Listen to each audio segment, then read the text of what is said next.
Hello friend, Radhe Radhe, जय श्री कृष्णा। तो आप लोग कैसे हैं? उम्मीद है कि अच्छे होंगे। मैं भी अच्छी हूँ। तो सभी को सुबह सुबह का गुड मॉर्निंग। और मेरा व्रत था तो मैं आज अभी पारण कर चुकी हूँ। देख सकते हैं, मैं अभी चाय पी रही हूँ।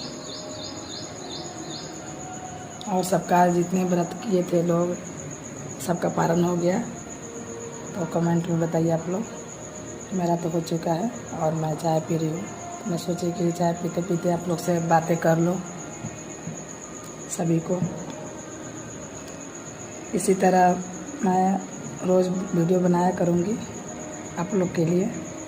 कमेंट में बताइएगा कि मेरा वीडियो आप लोग को अच्छा लगता है कि नहीं, तो मैं बनाऊँगी। अगर अच्छा लगता है तो कमेंट में बताइएगा।